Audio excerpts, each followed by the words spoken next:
नमस्कार। मैं हूं संजीव श्रीवास्तव। आप देख रहे हैं 4 PM न्यूज नेटवर्क। केंद्रीय मंत्री और भारतीय जनता पार्टी के वरिष्ठ नेता ज्योतिरादित्य सिंधिया के इस्तीफे से रिक्त हुई राज्यसभा की मध्य प्रदेश कोटे की एक सीट से अपर हाउस कौन जाएगा, इसे लेकर उधेड़बुन तेज हो गई है। ज्योतिरादित्य सिंधिया लोकसभा चुनाव 2024 में गुना सीट से चुन लिए गए हैं, निर्वाचित घोषित हुए हैं और निर्वाचित होने के बाद राज्यसभा की जो सीट थी मध्य प्रदेश की, उन्होंने उस सीट से इस्तीफा दे दिया है। 2 महीने के लगभग का वक्त इस्तीफे को हो गया है और अब राज्यसभा जो चुनाव है उनकी घोषणा के बाद मध्य प्रदेश में रिक्त हुई इस एक सीट के लिए भी जो दावेदार हैं वो सक्रिय हैं और गुणा भाग में जुटे हुए हैं।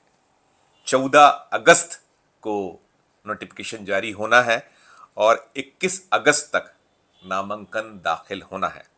26 अगस्त नाम वापसी के लिए सुनिश्चित है और आवश्यकता हुई तो 3 सितंबर को वोट डाले जाएंगे और उसी दिन गिनती होगी।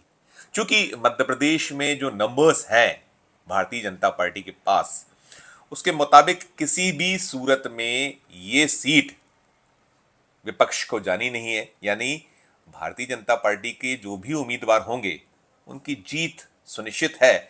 बस अब निगाह इस बात पर है कि आखिर आला कमान मोदी शाह की जोड़ी मध्य प्रदेश में रिक्त हुई इस सीट को आखिर किस चेहरे को देने वाली है, किसे राज्यसभा पहुंचाने वाली है। मध्य प्रदेश में जो अगर पिछले 1 दशक से ज्यादा के वक्त के चुनावों को राज्यसभा के उठा के देखा जाए तो जो मोदी शाह की जोड़ी है, क्योंकि बार बार ये निकल कर आता है, कहा जाता है कि अब तो ये जो बीजेपी है ये मोदी शाह की भाजपा है और फैसला वही करते हैं और बड़े चौंकाने वाले नाम, चौंकाने वाले चेहरे मोदी शाह देते रहे। तो इस बार लॉटरी किसकी खुलेगी, रुक्का किसके नाम खुलेगा, इस बात पर सबकी निगाहें हैं। अब बहुत शीघ्र नाम सामने आने वाला है और जो मध्य प्रदेश में बीते जो यदि हम राज्यसभा के उम्मीदवारों को देखें तो चौंकाने के साथ साथ जो जातीय समीकरण रहे हैं उसे लेकर भी आला कमान कुछ ना कुछ ऐसा करता रहा है। जो बातें राहुल गांधी निरंतर उठाते रहे हैं उसी के आसपास बीजेपी का दांव या बीजेपी का जो चेहरा है रहता चला आया है।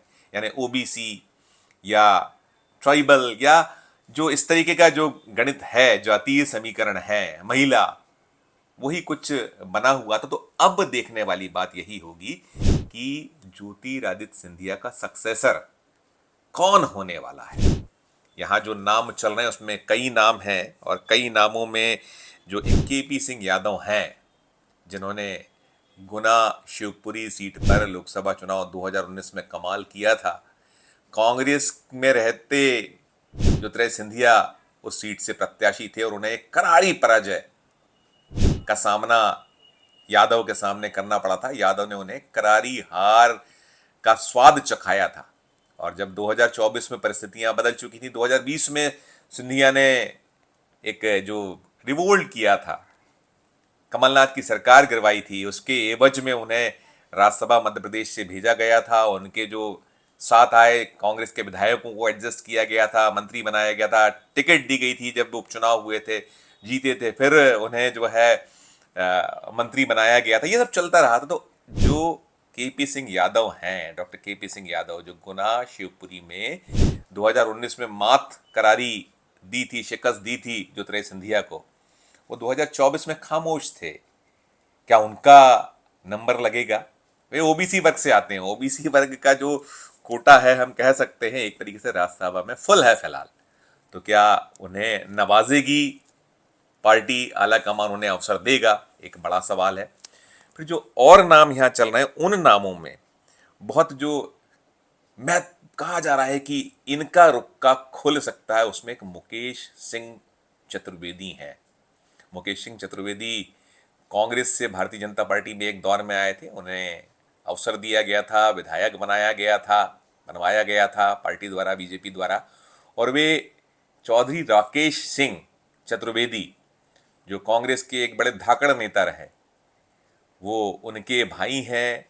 चौधरी राकेश सिंह ने भी कांग्रेस से बगावत एक वक्त की थी और एक ऐसे अहम वक्त पर अपने दल का साथ छोड़ा था जब अविश्वास प्रस्ताव कांग्रेस सदन में लेकर आई थी, तो वो सारी की सारी बातें थीं। तो जो अब स्थितियां हैं, चूंकि जातीय जो समीकरण है और जो ग्वालियर चंबल संभाग क्षेत्र है, जहां भारतीय जनता पार्टी कुछ मुश्किलों में 2024 के चुनाव में दिखी थी, इसके पहले जब विधानसभा के चुनाव हुए थे उस दौर में भी कुछ सीटें हारी थी, तो क्या उसकी भरपाई के लिए ये जो मुकेश सिंह चतुर्वेदी का नाम चल रहा है और इनको माना जा रहा है कि इनके नाम पर सहमति बनने या इनके नाम की घोषणा की संभावनाएं बहुत ज्यादा बलवती हैं। ये सामान्य जाति से आते हैं, तो अगर इनका रुक्का खुलता है, यानी ये ब्राह्मण वर्ग से हैं, और यहाँ जो पूरे देश में ही चल रहा है या मध्य प्रदेश भी उससे अछूता नहीं है कि अपर कास्ट पर कम ध्यान अब भारतीय जनता पार्टी दे रही है। जो कभी बामन बनियों की पार्र्टी कहलाया करती थी, तो शायद मुकेश सिंह चतुर्वेदी के नाम पर सहमति बन जाए। साथ साथ नरोत्तम मिश्रा, जो 2023 में जो विधानसभा के चुनाव मध्य प्रदेश में हुए तो उसमें जो हार का सामना करना पड़ा था, और वो जोड़ तोड़ में माहिर है, वो पार्टी के मध्य प्रदेश में संकट मोचकों में शुमार रहे।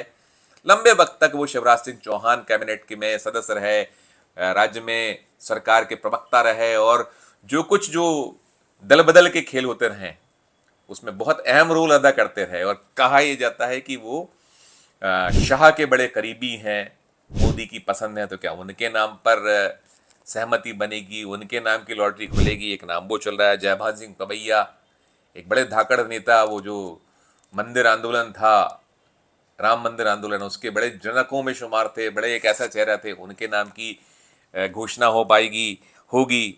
उनका नाम है। साथ साथ एक और नाम है, जो भारतीय जनता पार्टी के प्रदेश अध्यक्ष कांतदेव सिंह, इनके नाम की भी चर्चा है। अलग अलग नाम है, करीब आधा दर्जन के करीब नाम बने हुए हैं इस दौड़ में। और चूंकि अब निकट है, अभी 2 दिन बाद जब मैं आज ये वीडियो बना रहा हूं, 14 तारीख को ये जो नोटिफिकेशन है चुनाव के लिए राज्यसभा के, वो उसकी नोटिफिकेशन हो जाना है। उसके बाद प्रक्रिया पूरी शुरू हो जाएगी और 21 अगस्त नामांकन की है अंतिम।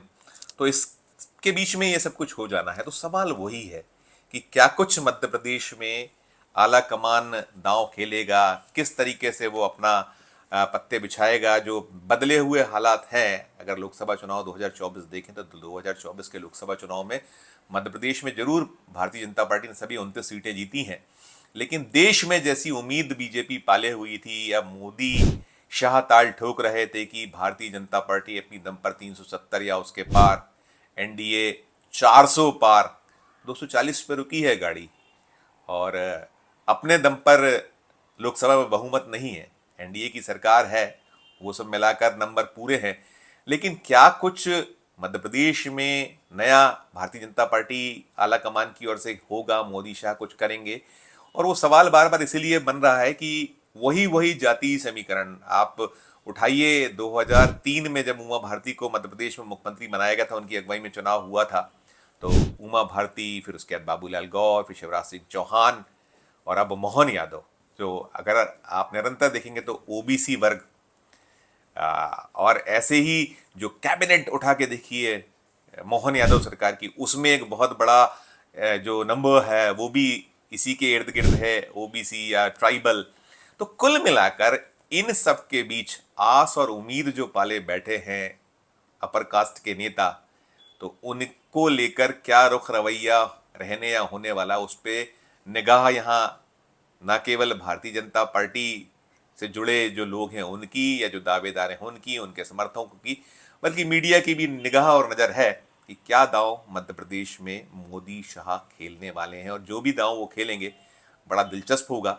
फिलहाल जो ये सब चल रहा है उठापटक, या जो दावेदार सक्रिय हैं, दिल्ली की दौड़ भी लगा रहे हैं, अपने अपने आकाओं के यहाँ मस्तक टेक रहे हैं और कोशिश में जुटे हैं, तो किसके नाम की लॉटरी खुलेगी ये बहुत शीघ्र सामने आ जाएगा। क्या राहुल गांधी, जो जाति जनगणना के लिए अड़े हैं और ताल ठोक रहे हैं कि वो तो करा के ही छोड़ूंगा मानूंगा, उसी के आसपास दिल्ली दांव खेलता है, मध्य प्रदेश की जो इकाई है राज्य की भारतीय जनता पार्टी की, वो नाम आगे बढ़ाती है, या कुछ नया होता है, ये जल्दी साफ हो जाएगा। इस वीडियो में इतना ही। हम फिर किसी नए विषय, किसी नए वीडियो के साथ आपके समक्ष उपस्थित होंगे। हमारा अनुरोध कि हमारे चैनल को लाइक कीजिए, सब्सक्राइब कीजिए और यदि ज्वाइन का बटन नहीं दबाया तो ज्वाइन का बटन जरूर दबाइए। हमारे इस वीडियो के डिस्क्रिप्शन बॉक्स में जाकर बताइए कि ये खबर आपको कैसी लगी।